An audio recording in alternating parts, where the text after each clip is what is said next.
I hope that you will be fine and happy. Today we will read this chapter 4, when people rebel. Okay, let us start now this chapter.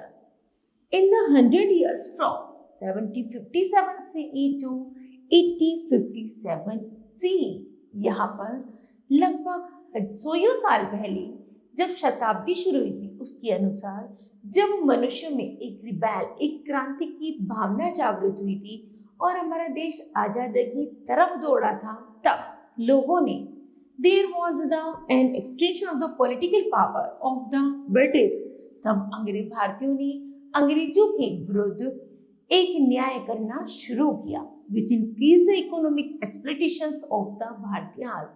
जब अंग्रेजों द्वारा भारत के लोगों का exploitation अर्थात शोषण किया जा रहा था, it created dissatisfactions and the distrust both among the Bharatiya elite and the masses. तब वह भारतीय लोगों के साथ असंतुष्ट और बहुत अभद्र व्यवहार करने में लगे हुए थे, result in the several local uprising. उससे उन्हीं अंग्रेजों के अत्याचारों से प्रभावित होकर जब उन्होंने अपने आप को शोषण के विरुद्ध खड़ा करना शुरू किया, in the rising wave and the antagonism against the unjust, तो अब उन्होंने अन्याय के प्रति आवाज उठानी शुरू कर दी।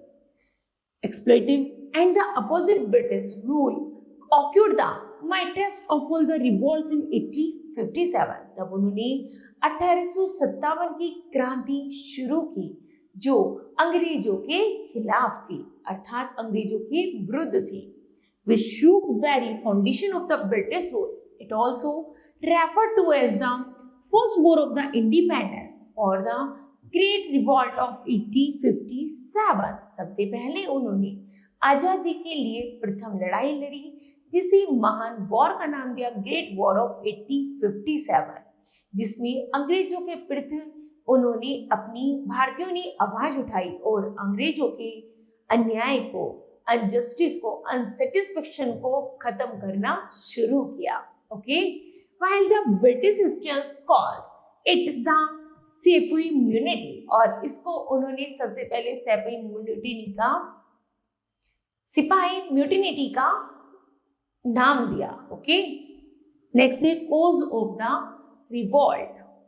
The revolt of 1857 was the result of the certain deep-rooted causes, through its immediate cause was provided by the भारतीय सोल्जर। जल्दी ही भारतीय सोल्जर के अनुसार जब अंग्रेजों के प्रति लड़ाई अर्थात स्वतंत्रता की लड़ाई शुरू हुई, जिन्होंने 1857 की क्रांति का नाम दिया, उसमें उन्होंने भारतीयों ने अंग्रेजों को अपने देश से बाहर निकालना शुरू कर दिया। ओके, नंबर फर्स्ट है political cause. The political policies and the approaches of the British created a sense of the fear, suspicious and uneasiness. जल्द ही जब राजनीतिक दृष्टिकोण से भारतीयों ने सबसे पहले पॉलिटिकल अवेयर किया, मतलब अपने आप को राजनीतिक दृष्टि से जागरूक किया और अंग्रेजों की जो पॉलिसी थी उसका बहिष्कार करना शुरू कर दिया, तब अंग्रेज उन पॉलिसी से बहुत ज्यादा डर गए, भयभीत हो गए और धीरे धीरे भारत छोड़ो की तरफ बढ़ने लगे। Okay, the aggressive expansion policies of the Bharat leads to the displacement of the Bharatiya ruler. सबसे पहले उन्होंने अंग्रेजों के प्रति आंदोलन शुरू किया, जिसमें उन्होंने भारतीय शासक को सबसे ज्यादा महत्व दिया। ओके, नेक्स्ट है डॉक्ट्राइन ऑफ लेप्से, तानाशाह। Lord Dalhousie policy of the doctrine of the lapse was resented by the ruling class. सबसे पहले लॉर्ड डलहौजी द्वारा तानाशाह की नीति को इंपॉर्टेंस दी गई। It curbed their right to adoption. वह क्या करता था, सारे अधिकारों को छीन लेता था। एनेक्सेशन ऑफ द झांसी, जैसे सबसे पहले उसने झांसी में किया, सतारा और नागपुर में उसने क्या किया, अपना डॉक्ट्रिन, अपना तानाशाह शासन स्थापित किया और वहां के लोग की जो भी पॉलिसी, जो भी रूल्स रेगुलेशन होते थे, उनको अडॉप्ट करना शुरू कर दिया।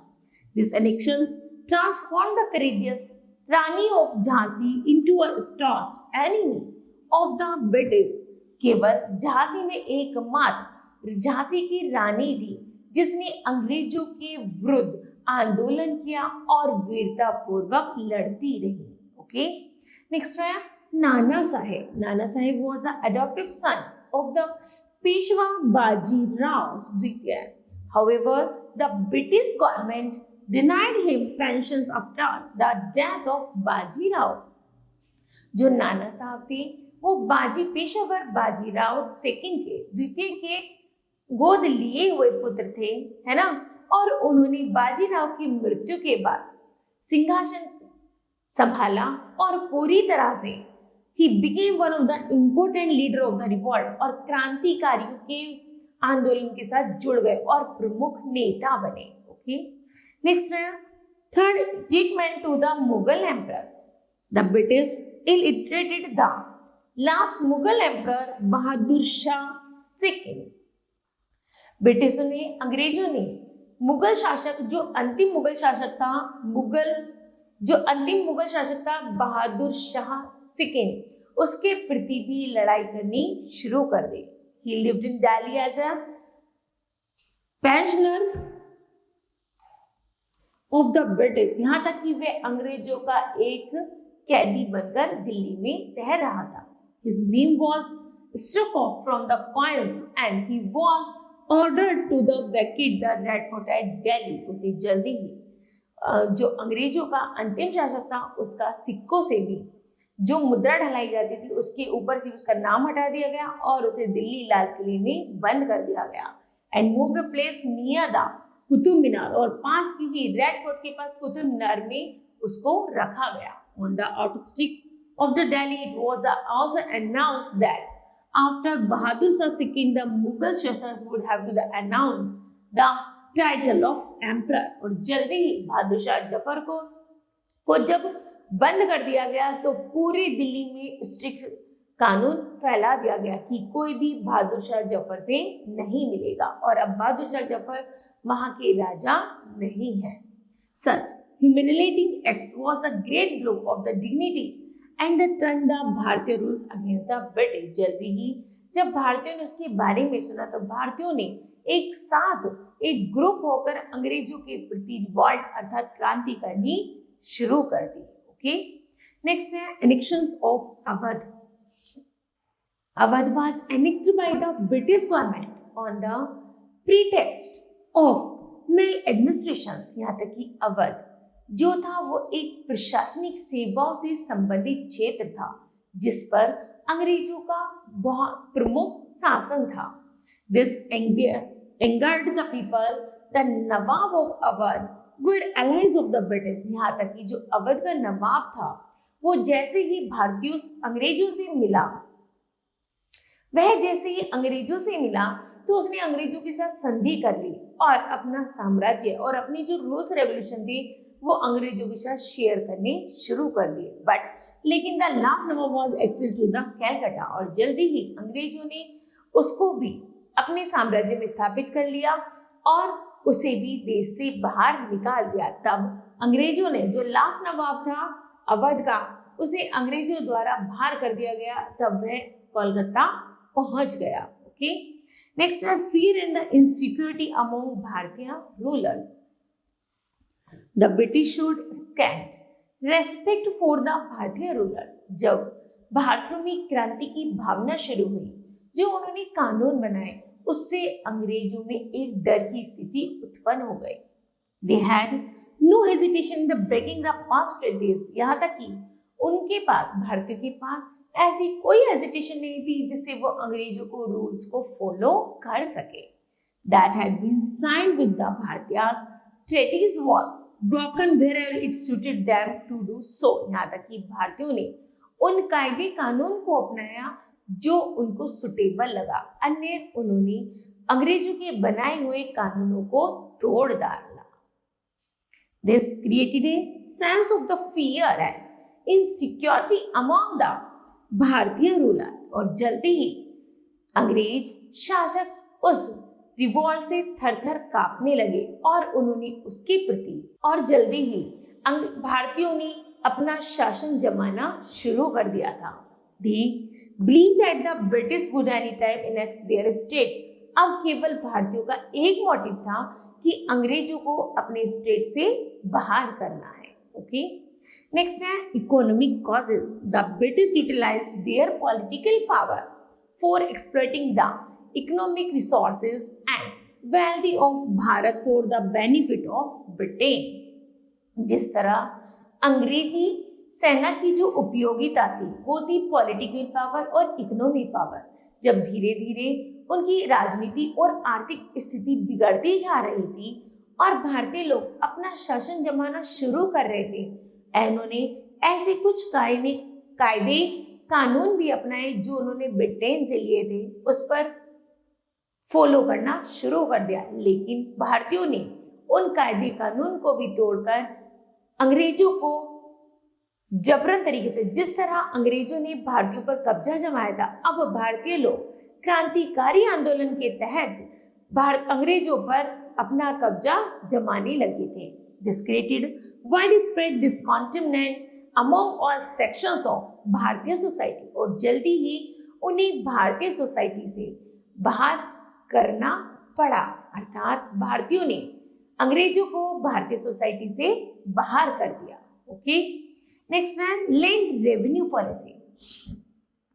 The British introduced three main land revenue system: the permanent settlement, ryotwari system and the Mahalwari system. जैसे भारतीयों ने देखा कि अंग्रेजों ने लैंड रेवेन्यू पर लगभग 3 तरह से प्रणाली शुरू की है. एक तो परमानेंट सेटलमेंट जिनका परमानेंट आवास है, दूसरा रैयतवाड़ी सिस्टम. रैयतवाड़ी सिस्टम होता है कि हमारी जमीन हम दूसरे मजदूरों को काम करने के लिए दे दें. एंड नंबर 3 पर है महलवाड़ी सिस्टम. महलवाड़ी सिस्टम होता है कि राजा की जमीन है और सब प्रजा उस पर कार्य कर रही है. Each of them was an instrument of the economic exploitation. धीरे धीरे उन सबके तहत जब अंग्रेजों द्वारा भारतीय वासियों पर जब आर्थिक रूप से शोषण किया जा रहा था, तब उन्होंने ये सारे लैंड रेवेन्यू की टैक्सेस जारी किए थे. उसी तरह mean to the extract maximum possible revenue, और उनके ऊपर अधिक से अधिक चार्ज लगाया था. These new revenues and land settlement policy of the British reduced the agriculture production. धीरे धीरे भारतीयों ने अंग्रेजों की बनाए इस पॉलिसी में कुछ सुधार किया और उन लोगों को परमानेंट सेटलमेंट दिया कि तुम यहीं अपना परमानेंट आवास बना कर रहो और खेती का कार्य करो. The peasants were heavily burdened with taxations and exploited to the extreme. और यहाँ तक कि सीमांतकार अर्थात जमींदारों को बंदी बनाया, जिन्होंने अंग्रेजों के तहत जमीन पर बहुत मोटा कर लगाया था, तो उसको उन्होंने भारतीयों ने कंट्रोल करना शुरू किया. और ऐसे जमींदार जो अंग्रेजों के साथ मिलकर कार्य करते थे, उनको भी देश से बाहर निकलना शुरू कर दिया. ओके, नेक्स्ट है fear among landlords. The economic policies of the British also caused a great sense of insecurity among the landlords. धीरे धीरे आर्थिक राजनीतिक दृष्टि से जब पतन होता जा रहा था, तो अंग्रेजों ने जो पॉलिसीज बनाई थी उसको एक अंग्रेजों ने जो पॉलिसी बनाई थी जमींदारों अर्थात लैंडलॉर्ड के प्रति, उनको भी भारतीयों ने धीरे धीरे कम करना शुरू कर दिया था. अर्थात जमींदार जो कि अधिक मात्रा में कर वसूलते थे, उन पर रोकथाम लगाई और उनको आर्थिक शोषण करने के लिए बंद कर दिया गया. Okay, thousands of the Jagirs were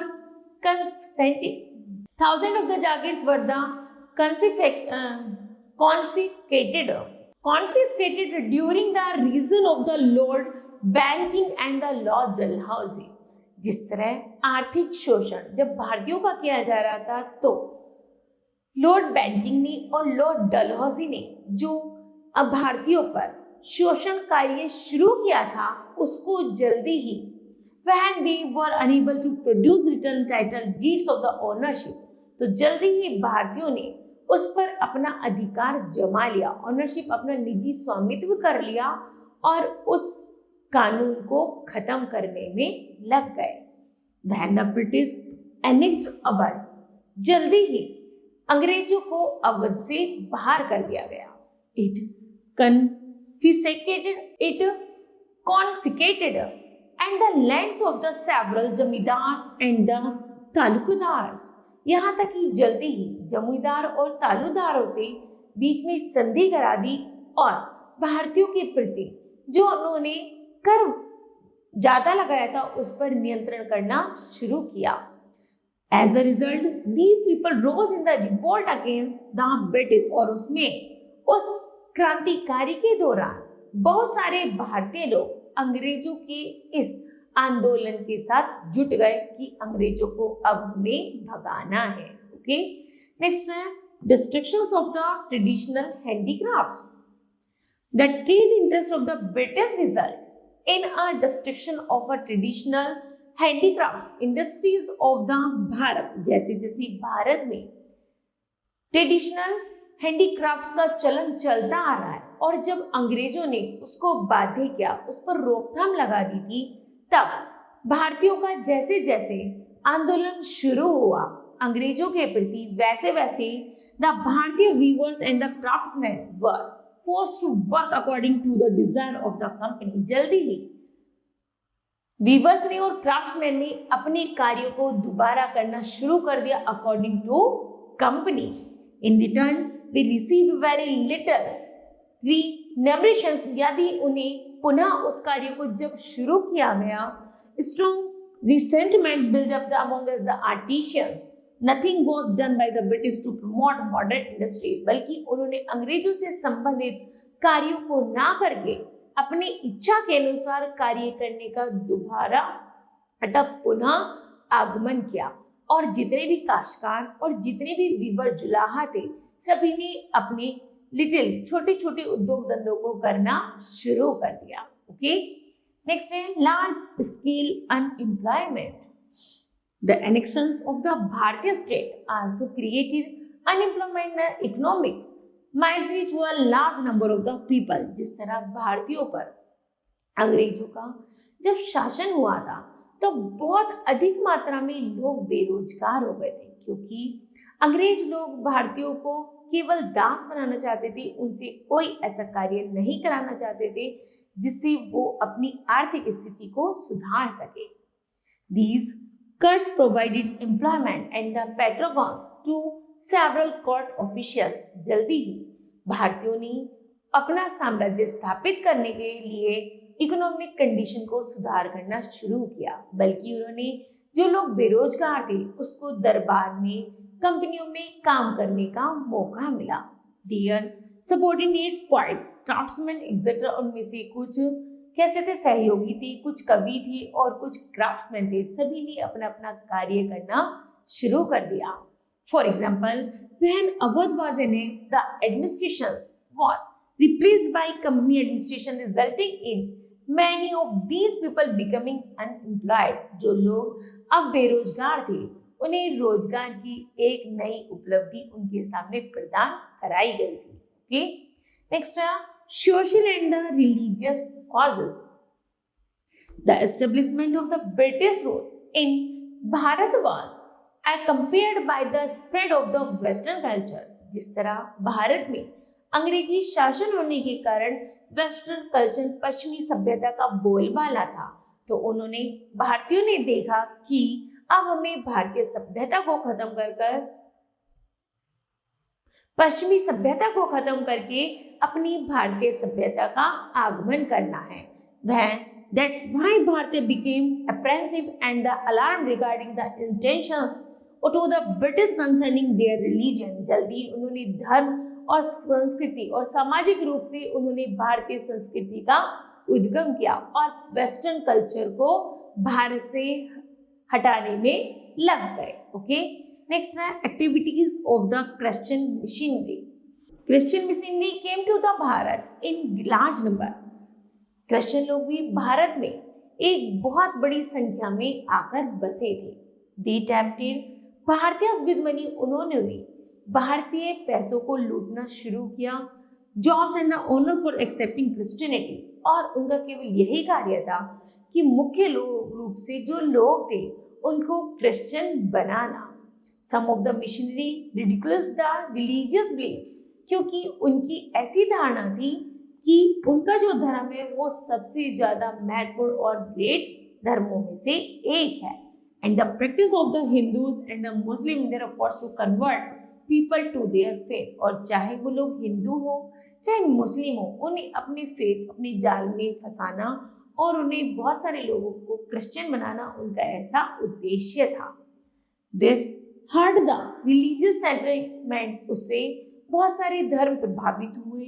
and the people and created a sense of the suspicion and the fear among them, और कुछ लोग तो क्रिश्चियन लोगों से डरे और धमकी से संदेह में रहने लगे। They believe that these missionaries were attempting to convert of Bhartiyans to Christianity, और जल्दी ही जब किसी क्रिश्चियन लोग थे वो जल्दी ही भारतीयों को जब क्रिश्चियन बनाने में लगे हुए थे, तो जब भारतीयों ने उनके प्रति आंदोलन कार्य जैसे चल रहा था अंग्रेजों के प्रति, तो उन क्रिश्चियनों के प्रति भी आंदोलन कार्य शुरू कर दिया। जो लोग भारतीयों को क्रिश्चियन बना रहे थे उनको पूरी तरह से बैन कर दिया गया। ओके, नेक्स्ट है interference of the British. The company pass certain laws which created distrust among the people. They had misgiving even about the useful social legislation passed by the British. अंग्रेजों द्वारा जो भी समाज में कानून पारित किया गया था, धीरे धीरे उसका बहिष्कार किया गया।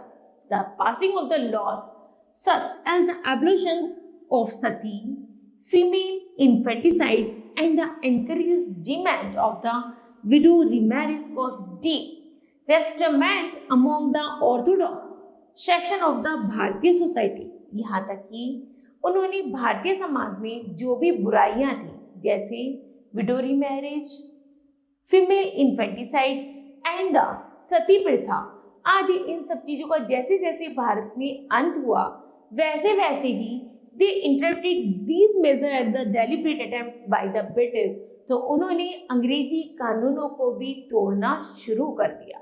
To destroy the sanctity of their religious and the social custom, और उन्होंने भारतीय social and the religious customs को अपनाना शुरू कर दिया और पश्चिमी सभ्यता का उन्होंने बहिष्कार करना शुरू कर दिया था। Okay, next are introductions of the modern means of the transport and the communications. The introductions of the railways, telegraphs and the postal services aroused great doubts and the fears, especially among the simple backward villages. Bharatiya thoughts it to be a vocations of the caste and the religious norms. The telegraph was seen as some kinds of the magic. All this created distrust among the people. यहाँ तक कि जैसे जैसे अंग्रेजों का जब शासन काल था, तो वो क्या करते थे, अपने लिए तो मॉडर्न टेक्नोलॉजी का यूज करते थे, लेकिन भारतीयों के लिए वो अन टेक्नोलॉजी का प्रयोग किया करते थे। धीरे धीरे जब भारत में एक क्रांति की भावना जागृत हो चुकी थी, तो उन्होंने जब अंग्रेजों को बाहर निकालना शुरू कर दिया, तो उन्होंने अंग्रेजी टेक्नोलॉजी को अपने भारत में अपनाए रखा, जिससे हमारा देश भी इस टेक्नोलॉजी से आगे बढ़ सके और विकास की गति को छू सके। Okay, next introduction of the western education. The British educational policy destroyed the traditional education. जल्दी ही अंग्रेजों की पॉलिसी को खत्म करके परंपरागत शिक्षा प्रथा को शुरू किया गया। And stop scholarship for the student undertaking भारतीय एजुकेशन, और जो भारतीय शिक्षा में उज्जवल होता था अर्थात आगे बढ़ता था, उसको सपोर्ट किया गया। अर्थात अंग्रेजों की जो स्कॉलरशिप मेथड था उसको पूरी तरह से स्टॉप, रोकथाम लगा दी गई। This undermine the positions of the pandits and the maulvis, और इनमें सबसे पहले पंडितों को और मौलवियों को यह शिक्षा देने का अधिकार शुरू किया गया। The schools set up by the British for imparting Western education were seen as in the instrument of the conversation to the Christianity. जिस तरह अंग्रेजों ने सबसे पहले स्कूल खोले तो उसने पश्चिमी सभ्यता की शुरुआत की। उन्होंने बोलना, चाल चलन, पढ़ाने का तरीका सब या तो वेस्टर्न था या फिर क्रिश्चियनिटी पर डिपेंडेबल था। ओके, the officer of the inspector of the schools in Patna was referred to as the सेटनी ड्राफ्टर। जल्दी ही पटना के अधिकारी ने इन सब चीजों पर रोकथाम की और भारतीय सभ्यता को अंग्रेजी स्कूल में अपनाना शुरू कर दिया। Okay, next racial discriminations. The British followed the policy of the racial discrimination. अंग्रेजों ने जल्दी ही पक्षपातपूर्ण नीति को अपनाया and the look down upon the British. और सबसे ज्यादा जो भेदभाव या पक्षपातपूर्ण नीति जो लागू करते थे वो भारतीयों पर करते थे। They considered themselves as the superior. They didn't interact with the Bharatiya and the humiliate them, जिससे भारतीय लोग प्रभावित हो सके और अंग्रेजी सेना को चुन सके। Okay, next the British judicial system. The British judicial system was based on the principle of equality. अंग्रेजों का जो जुडिशियल न्यायप्रिय प्रणाली थी वो एक समानता को दर्शाती थी। This was viewed with suspicion by the भारतीय। यहाँ तक कि भारतीयों द्वारा किए गए कार्य भी इस न्याय प्रणाली में सभी समान रूप से थे। They believed that it was an attempt by the British to destroy and casteism। जल्दी ही अंग्रेजों ने इस न्याय प्रणाली को अंत किया और जातिवाद प्रथा की शुरुआत की। This was regarded as a threat to the extreme caste norms and the privileges to the upper caste। उन्होंने जातिवादिता के आधार पर भारतीय लोगों को, कुछ लोगों को अपर कास्ट में, कुछ को लोअर कास्ट में कन्वर्ट कर दिया, जिससे यदि लोग बट जाएंगे तो यह इन पर शासन हमारा ही होगा। नेक्स्ट है military cause. The sepoy, the Bharatiya soldiers in the companies army had over the years held the company to conquer Bharat with dedicated and loyally. जल्दी ही भारतीय सेना ने कंपनियों में कार्य करने शुरू किए जिससे वो भारत को भली तरह से, अच्छी तरह से प्रोटेक्ट कर सके और अंग्रेजों के चंगुल से बचाए रखे। By the mid of the 19th century, however, there was a growing disaffection among the COP। जल्दी ही अंग्रेजों द्वारा उन सिपाहियों को भी लालच देकर उनके कार्यों को बंद करा दिया गया। The COP had the numerous grievances. The revolt of 1857 started a mutiny of the COP in the company's army। और जल्दी ही जब रिवॉल्ट के 1857 की क्रांति से शुरू होकर उन सिपाहियों में एक नई देश के प्रति भावना जगी तो उन्होंने क्रांतिकारी आंदोलन में भाग लेकर अंग्रेजों को भारत से बाहर करना शुरू कर दिया। Next, discriminations against the Bharatiya soldiers. The Bharatiya COP had played a major role in the establishment and expansions of the British Empire. However, they were neither appreciated nor rewarded by the British। भले ही भारतीय सैनिकों ने अंग्रेजों को जोड़ने में, settlement करने में और एस्टेब्लिश करने में सबसे महत्वपूर्ण रोल रहा हो, लेकिन फिर भी अंग्रेजों ने ना तो उनको रिवार्ड दिया और ना ही उनको पनिशमेंट दी गई। On the contrary, they were treated with the great contempt by the British officer। केवल उन्हें सामान्य नागरिक के रूप में अंग्रेजों द्वारा ट्रीट किया जाता था। These were excluded from all high military posts। बल्कि भारतीयों ने अंग्रेजों को जब इन भारत में आए तो उनको एक ग्रेट अपॉर्चुनिटी, एक अच्छी मिलिट्री सेना प्रोवाइड कराई गई। The highest post then and the Bharatiya COP could get was that of the सूबेदार। और भारत में जो सबसे ज्यादा बड़ी उपाधि होती है वो होती है सूबेदार। तो जल्दी ही सूबेदार की उपाधि भी अंग्रेजों के प्रति दे दी गई। ठीक है, अंग्रेजों ने जो भी कार्य किए, बल्कि भारतीय सेना ने उनका आगमन किया, उनका मेहमान नवाजी की, अर्थात उन्हें मिलिट्री सेना से उनको प्रोटेक्ट के लिए दिया गया। लेकिन भारतीय अंग्रेजों ने क्या किया, भारतीयों के इस लाभ का फायदा उठाकर उन्होंने भारतीयों को हानि ही पहुंचाई। ओके, नेक्स्ट है low salaries and the allowance. The soldiers were paid very low salary. जो सिपाही होती थी उन्हें बहुत कम वेतन पर रखा जाता था, which was not sufficient to fulfill their daily needs। यहाँ तक कि इतने कम पैसे मिलते थे कि उनकी दिन भर की जरूरत की भी पूर्ति नहीं होती थी। The soldiers in the journey were dissatisfied because they were asked to do fight in the distant place without। यहाँ तक वे लोग पूरी तरह से संतुष्ट नहीं थे। वो सोचते थे कि हम सारे दिन इनके प्रति सेवा करते हैं लेकिन ये हमें बहुत कम धनराशि प्रोवाइड करते हैं। Without any extra remunerations or the bhatta allowance and were not assigned any hour or reward after the session in the battle as had been the case under the service of the native rulers। यहाँ तक कि जिस तरह हम अपनी मातृभूमि की सेवा में अगर जुट जाएं तो हमें अंग्रेजों ने, भारतीय सेना ने सोचा यदि हमें अंग्रेज लोग बहुत कम धनराशि प्रोवाइड करते हैं तो इससे अच्छा है कि हम आपस में न लड़के अंग्रेजों के विरुद्ध कार्य करें और अर्थात अंग्रेजों को देश से बाहर कर दें, जिससे कि हम एकजुट होकर वापस से अपने कार्यों को, अपने देश को प्रोटेक्ट कर सके और अपनी इनकम जो इनकम का सोर्सेज है उसका दायरा भी आसानी से बढ़ा सकते हैं। Therefore, a few COP mutinies also to express their grievance। Okay, next up, interference in religion।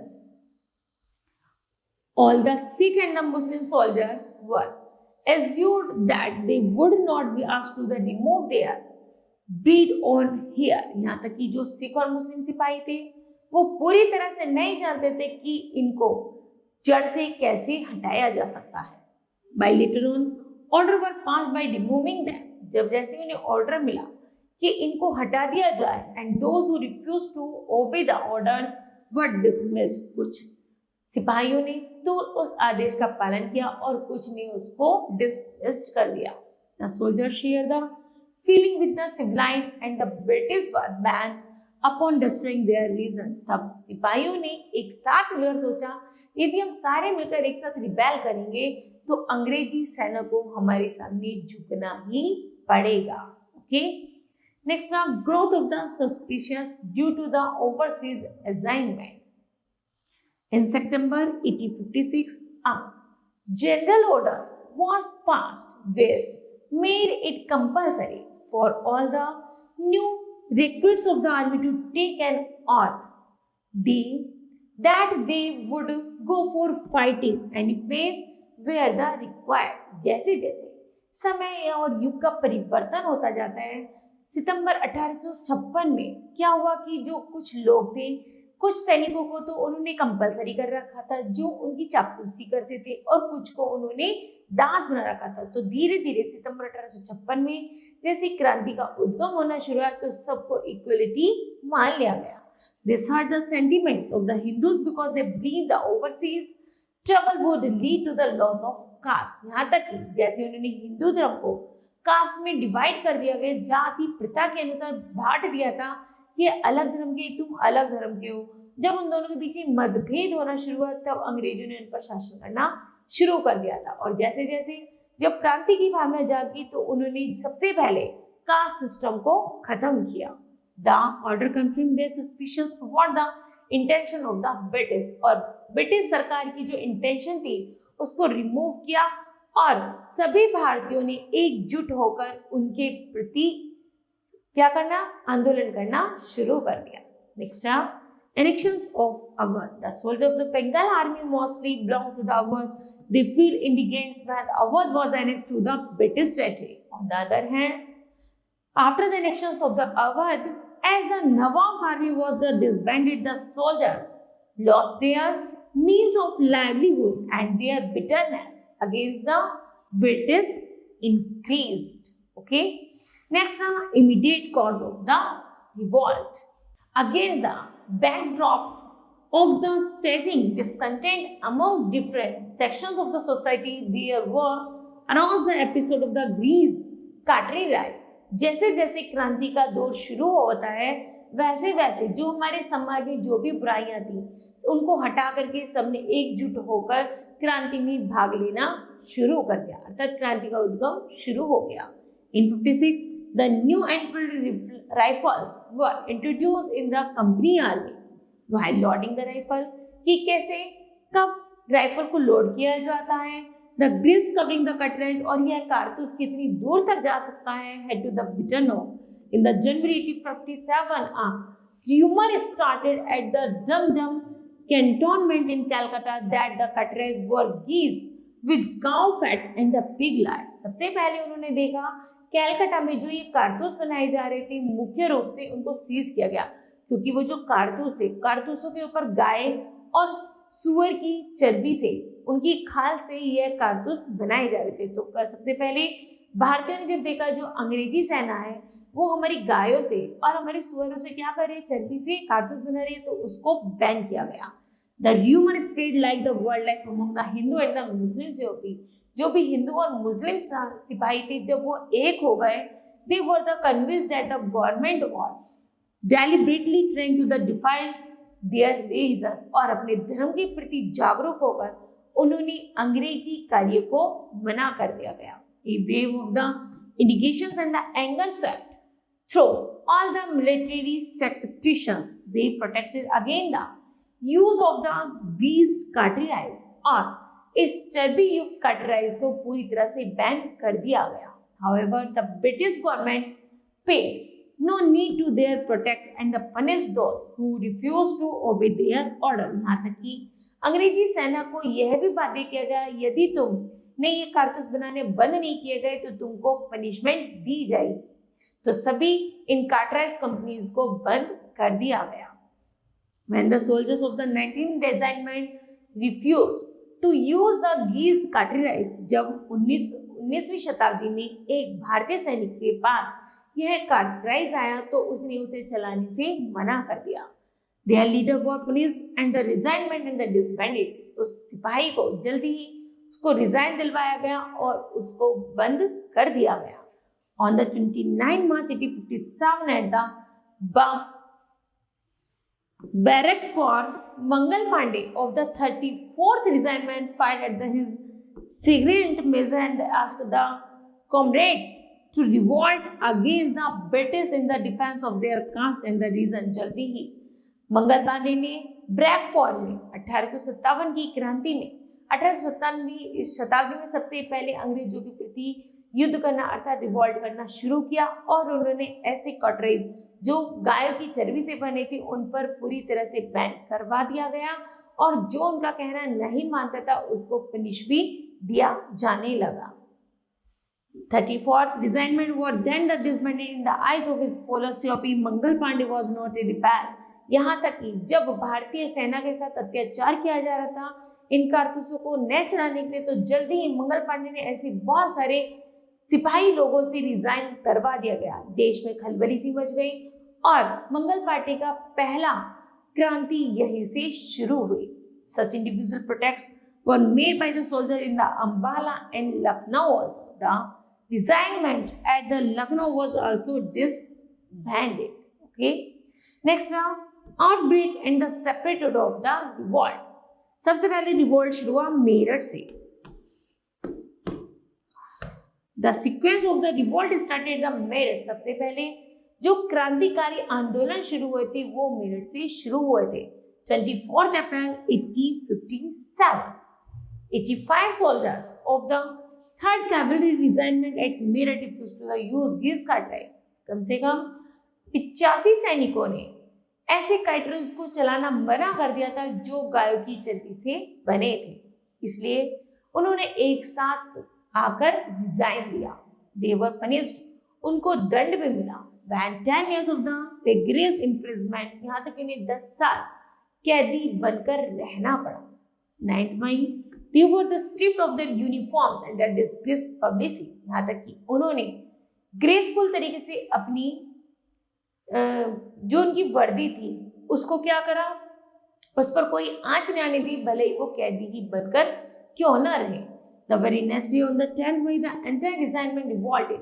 तब 10 मई से एक क्रांति की भावना शुरू हुई. The infantry also became a party to it. The soldiers released and the prison. जल्दी ही उन कैदियों को छुड़ा लिया गया और कुछ ऑफिसर द्वारा जो मार दिए गए थे उनके प्रति एक रिवॉल्ट शुरू हुआ। Set their bungalow on fire in the march on the Delhi, उन्होंने जल्दी ही अंग्रेजों के बंगलों को आग लगानी और दिल्ली में मार्च निकालना, रैली निकालना शुरू कर दिया था। ऑन द सेम नाइट, उस सेम रात, there was the beginning of the revolt. उस समय सबसे पहले जब 1857 की क्रांति का उद्गम यहीं से ही शुरू हुआ था। ओके, नेक्स्ट है Delhi. Delhi was the captured by the rebels on the 12th मई। 12 मई के द्वारा रिबेलों द्वारा दिल्ली पर पूरा कब्जा कर लिया गया था। Some Englishmen were killed while the rest fled. Bahadur Shah second was the pressured to accept the leadership of the revolt. जल्दी बहादुर शाह सेकंड भी इस क्रांतिकारी नेताओं में से एक बने। The restrictions of the Mughal Empire was proclaimed with the booming of the gun. जल्दी ही अंग्रेजी सेना से पीछे छुड़ाने के लिए मुगल सैनिकों ने अपनी खजानों से बंदूकें निकालनी शुरू कर दी। New quickly spread the company raj had come to the end. जल्दी ही कंपनी राज की शुरुआत हुई और अंग्रेजों का अंत होना शुरू हो गया। The sipahi revolt had been transformed into a war of independence. यहाँ तक कि जो भी क्रांतिकारी सिपाही थे वो एक आजादी की लड़ाई में लड़ रहे थे। Very soon the revolt covered the entire territory from. यह जो क्रांति की भावना जो शुरू हुई वो दिल्ली से बिहार पूर्व तक गए। इन जून revolt occurred in the Lucknow, Kanpur and Jhansi. Okay, thousands the innocent people were the massacred and the 100 were jailed without trial. यहाँ तक कि हजारों लोगों को मार दिया गया और 100 लोगों को जेल भेज दिया गया बिना किसी रीजन के। 2 sons and 1 grandson of the Bahadur Shah Zafar were killed. उनके 2 बेटों और एक पोते को मार दिया गया and their bodies displayed on the street और गली के नुक्कड़ पर उनको लटकाया गया। He himself was deported as a prisoner as Rangoon, क्योंकि वो रंगून के कैदियों में से एक थे। When he died, जब उनको मारा गया 1862, the once great dynasty of the Mughals finally came to the end. तो बहादुर शाह जफर के साथ साथ मुगल वंश का अंत भी हो गया था। Okay, next revolt at other places. Number first है Kanpur. In Kanpur, Nana Sahib, the adopted son of the former Peshwa Bajirao सिकेर, became the leader of the rebels. जल्दी ही कानपुर में नाना साहब जो पेशेवर बाजीराव सिकिन के गोद लिए हुए पुत्र है, उन्होंने भी क्रांतिकारी आंदोलन में भाग लिया और मुख्य नेता बने। He captured Kanpur and proclaimed himself as Peshwa. उन्होंने जल्दी ही कानपुर पर अपना कब्जा किया और वहां के पेशवा बने। He was, however, defeated by the British. जैसे जैसे वो अंग्रेजों द्वारा हारते जा रहे थे, कानपुर was recaptured. कानपुर पर दोबारा वह अपना कब्जा जमाने में लगे हुए थे। Nana Saheb feed his general Tatya Tope continued the struggle. जल्दी ही नाना साहब ने तात्या टोपे को बुलाया और दोनों ने मिलकर जब स्ट्रगल किया, but was later arrested and hanged. जल्दी ही तात्या टोपे और नाना साहेब अंग्रेजों के द्वारा बंदी बना लिए गए और उनको अरेस्ट करके उनको भी हैंग आउट कर दिया गया। नेक्स्ट हम Jhansi. In Jhansi, Rani Lakshmibai challenge the British. Jhansi में रानी लक्ष्मीबाई हमेशा अंग्रेजों के लिए एक चुनौती थी। The British managed to the capture Jhansi. जल्दी ही अंग्रेज लोग झांसी पर कब्जा जमाना चाहते थे। Rani Lakshmibai escape, mobilised her forces and with the help of Tatya Tope. जल्दी तात्या टोपे की सहायता के कारण रानी लक्ष्मीबाई झांसी के लिए लड़ती रही और जल्दी बहुत बड़ी सेना लेकर अंग्रेजों से लड़ी। Captured Gwalior and the draw war Scindia. जल्दी सिंधिया और ग्वालियर पर जब अंग्रेजों का शासन हो गया था, a loyal ally of the British फायरेसी फाइटिंग फॉलोअर। तो जैसे एक बहुत भयंकर युद्ध चल रहा था, अब केवल झांसी को जीतना ही बाकी रह गया था। The Rani dressed like a soldier. रानी ने जल्दी ही अपने आप को एक सिपाही की वेशभूषा से तैयार किया। यूजिंग अ शॉर्ट, तलवार ली और दूसरे हाथ में रीजन of the horse of the mouth और घोड़े की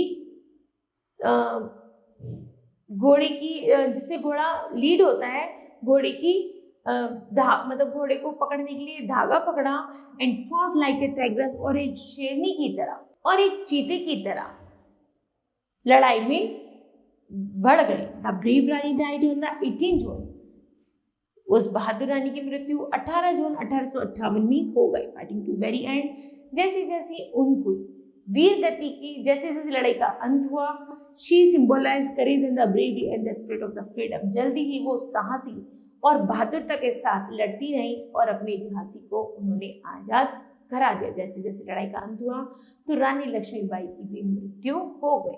okay, next Lucknow, the rebel soldiers were joined bye जमींदार, जो मुख्य रूप से जो सिपाही थे, जो क्रांतिकारी सिपाही थे, उन्होंने जल्दी जमींदारी को ज्वाइन कर लिया था। तालुकदार को एंड द पीपल्स को, जो मुख्य रूप से समाज को प्रभावित कर रहे थे, who were affected by the annexation of the Awadh, और जो अवध को प्रोटेक्ट करा सकते थे, उन सभी की एक सेना तैयार कर ली गई थी। The revolt was led by the Begum Hazrat Mahal, the queen of the exiled नवाबो अवध, और नवाबो अवध की जो रानियां थी, बेगम हजरत महल में जो भी रानियां थी, उन सबको भी अपनी रिबेलियन में सम्मिलित कर लिया गया। The British force faced several defeat at the hands of the rebel, और यहाँ तक कि उन्हें बताया गया कि अंग्रेजों के प्रति हमें लड़ाई करनी है। क्रांतिकारी भावना पैदा की और उनके विरुद्ध लड़ना शुरू किया। The Lucknow residency was the for the several months, however later the British managed to recapture Lucknow, most of the rebels were executed. जल्दी ही अंग्रेजों के प्रति जब उन सारे क्रांतिकारियों ने एक साथ आवाज उठाई, then the Begum Hazrat Mahal fled to Nepal, तो बेगम हजरत महल के जो भी रानियां थी वो जल्दी जैसी लखनऊ पहुंची और अपने रिवॉल्ट और इस रिवॉल्ट में शामिल हुई, है ना, और अपने जो लखनऊ एरिया था उसको सेव करना शुरू कर दिया था। ओके, नेक्स्ट है Kunwar Singh lead the revolt in Bihar. Kunwar Singh ने बिहार की तरफ से लीड करना शुरू किया। Khan Bahadur Khan revolt in Bareilly, in Gwalior Tatya Tope revolt against the British. July 1858, 14 month after the outbreak at Meerut, लगभग 14 महीनों की लड़ाई के बाद मेरठ में पीस वॉज डिक्लेयर, शांति स्थापित कर दी गई।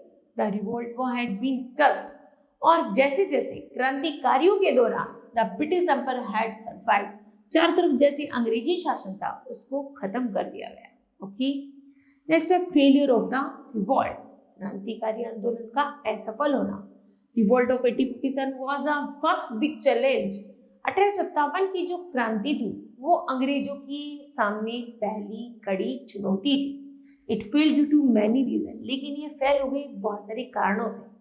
The primary cause of the failure of the revolt However, was the lack of the planned efforts, क्योंकि उनके पास योजना की कमी थी। ये जो क्रांति असफल कैसे हुई? क्योंकि यहाँ पर योजना पहले से बनी हुई नहीं थी। Absence of the central organization and the inferiority in the leadership, यहाँ तक कि उन्हें गाइड करने वाला उनका नेता कोई नहीं था। Strategy, military skill and the discipline of the rebels as the compared to that of the English, यहाँ तक कि अंग्रेजों की जो कायदे कानून थे वो मजबूत थे, लेकिन भारतीय सेनाओं के कायदे कानून मजबूत नहीं थे। उनके पास लड़ने की कोई ऐसी योजना नहीं थी। The revolt was not organised under one person the one command, यहाँ तक कि प्रत्येक क्रांतिकारी जो थे वो एक पर्सन एक कमांड पर आधारित थे। The leader of the revolt like emperor Bahadur Shah, Begum Hazrat Mahal, Nana Saheb Tatya Tope, Rani Lakshmibai and others did not coordinate with another, यहाँ तक ये जो लोग थे वो एक दूसरे को सपोर्ट नहीं कर पाए, इसलिए 1857 की क्रांति फेल होने का मुख्य कारण ये भी है। Most of them for to the liberty their own territories only, क्योंकि ये लोग अपने अपने क्षेत्र को बचाने के लिए अलग अलग तरीके से लड़ते रहे। यदि ये सारे एकजुट होकर अंग्रेजों से एक साथ एक क्षेत्र में लड़ते तो शायद ये क्रांति सक्सेस होती, लेकिन इन्होंने अलग अलग होकर अपने क्षेत्र को बचाने के लिए अंग्रेजी सेना से लड़ाई की, इसलिए क्रांति असफल हुई। The rebels were short of the weapons and the finance, क्योंकि भारतीयों के पास कर, पैसा और वेपन शास्त्र बहुत कम थे। The companies army had access to the modern weapon, लेकिन अंग्रेजों के पास बहुत ज्यादा मॉडर्न वेपन्स थे एंड द अनलिमिटेड फंड्स था, जिससे वो अपनी मिलिट्री सेना को और इंक्रीज कर सकते थे। The area of the revolt remain limited, यहाँ तक कि लड़ाई का जो क्षेत्र था भारतीयों के पास वो भी बहुत सीमित था। Entire south Bharat, Punjab and the territory towards its the north and the west, Rajasthan, Gujarat, central province and the Bengal remain aloof from the revolt. यहाँ तक कि क्रांति की जो कार्य शुरू किए गए वो इन क्षेत्रों से शुरू किए गए, लेकिन इन क्षेत्रों में जो युद्ध का जो क्षेत्र था वो बहुत ज्यादा छोटा था, उसमें आसानी से लड़ाई ना करने की वजह से, अर्थात अपने आप को न छुपाने की, भागने की न वजह से जो हमारे भारतीय क्रांतिकारी थे उनको अधिक से अधिक मरना पड़ा। Some were openly hostile to them and helped the British, लेकिन अंग्रेजों के पास लड़ाई करने के लिए बहुत मॉडर्नाइजेशन वेपन और एक बहुत बड़ा खुला मैदान था जिसमें वो भाग सके, छुप सके और भारतीयों से बच सके। Okay, next many native rulers give useful support to the English, यहाँ तक कि भारतीयों को अंग्रेजों के पास भारतीयों के जो मात्र शक्ति से प्राप्त धन था वो उनके पास पर्याप्त मात्रा में था। The king of the Nepal also help the, क्योंकि नेपाल का जो राजा था वो इंग्लिश आर्मी की क्या करता था, हेल्प करते रहता था by putting his soldiers eight there command. जैसे जैसे अंग्रेजी सेना कमांड करती थी वैसे वैसे वो कार्य करता रहता था। द एजुकेटेड भारतीयंस did not support the rebels, लेकिन जो पढ़े लिखे भारतीय थे उन्होंने इस क्रांति को सपोर्ट नहीं किया। On the contrary their feeling were against it, क्योंकि वे हमेशा से विपक्ष में रहे और उन्होंने पढ़े लिखे होने के कारण कोई नीति योजना नहीं बनाई, इसलिए यह रिवॉल्ट असफल हो गया। Okay, next result of the revolt. As a result of the revolt of 1857, Queen Victoria issued her proclamation in 1858. The proclamations of 1858 transferred the administrative power of the East Bharat Company to British Queen, crowned the Queen's proclamations, but put as the end to the company's rule and brought many changes in the administrations of Bharat. जैसे ही 1857 की क्रांति के बाद जब अंग्रेजों की महारानी Victoria, queen Victoria, महारानी विक्टोरिया जैसी भारत में उन्होंने जब देखा तो उन्होंने अंग्रेजों के कायदे कानून में सुधार किया, अर्थात उन्होंने भारतीयों के पक्ष में भी कानून बनाना शुरू किया। The English East Bharat company rule came to the end. जल्दी ही भारत से इंग्लिश ईस्ट भारत कंपनी से कंपनी के जो कानून थे वो भारत से खत्म कर दिए गए। Bharat now came under the district rule of the British parliament and the queen of England. जल्दी ही भारत में ब्रिटिश पार्लियामेंट और इंग्लैंड की महारानी के बने कायदे कानून अपनाए जाने लगे। The board of the control in the court of the directors were abolished. In their place, a Secretary of States for the Bharat and the Bharatiya Council were created. Next round, the army was thoroughly reorganized and the strength. The numbers of the British soldiers was increased and the artillery placed exclusively under their controls. Okay, the Bharatiya were forbidden to handle arms. Extra treaties with the Bharatiyas stated would be honored. Next, the British released their mistakes of antagonism the Bharatiya rules. The doctrine of leprosy was abolished. The right of the adoptions was given to the Bharatiya princes. The policy of the annexations was also brought to an end. Next, unconditional and general pardon was given to the rebels except those responsible for the murder of the British subject. Bharatiya would be given opportunities to be the associated with the administration. His post in the government service would be given on the basis of merit, not race. The British Parliament passed the Government of the Bharat Act 1858. जल्दी ही भारतीयों ने जब महारानी Victoria आई थी, उन्होंने जब भारतीयों के प्रति कायदे कानून बनाए तो उन्होंने अंग्रेजों के कानून पर भी बंदिश लगाई, अर्थात उसको बैन किया और कुछ कायदे कानून पारित किए जो भारतीयों के पक्ष में थे। और भारतीय सरकार, जो लोग पढ़े लिखे थे, उनको मेरिट के अनुसार पद दिया गया, उनको कोई नॉट ए रेस, उनके अनुसार कोई भी ऐसी दौड़ नहीं थी जिसमें वो पार्टिसिपेट कर सके, बल्कि उन्हें उनकी मेरिट, उनके गुण के आधार पर उनको प्रशासन में अधिकारी बनाया गया, जिससे वो भारतीयों से संबंधित कुछ कायदे कानून बना सके और भारतीयों को भी इक्वलिटी का दर्जा दिया जाए। ओके, नेक्स्ट है nature of the revolt. To underplay the importance of the uprising, धीरे धीरे जैसे जैसे भारतीय लोगों का उद्गम होना शुरू हुआ, European history refers to its and the mutiny of the COP। जल्दी ही यूरोपियन इतिहासकारों ने यह जाना कि जब सैन्य शक्ति को, सिपाहियों को जब एक साथ मिला लिया जाए, that is one in the which fuse of the English east company, तो कुछ सैनिकी भारतीय कंपनी का बहिष्कार कर सकते हैं।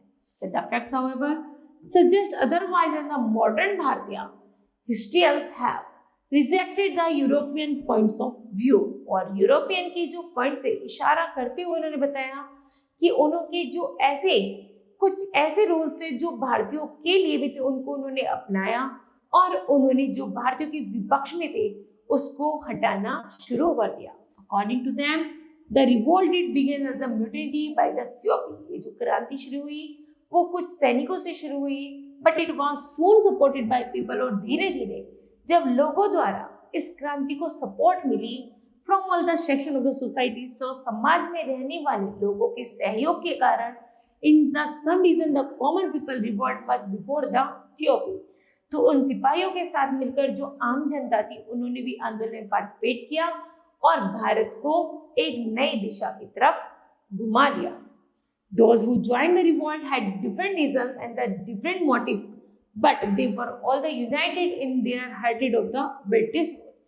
एक इस क्रांति को शुरू करने का एक अलग ही डिफरेंट मोटिव था और डिफरेंट रीजन था, पर जब आम जनता के साथ मिली तो उनका केवल एक मोटिव हो गया कि अंग्रेजों को बाहर करना, एंड देयर डिस्कमिशन टू द ओवरथ्रो इट, और पक्षपाती नीति को बाहर धकेलना।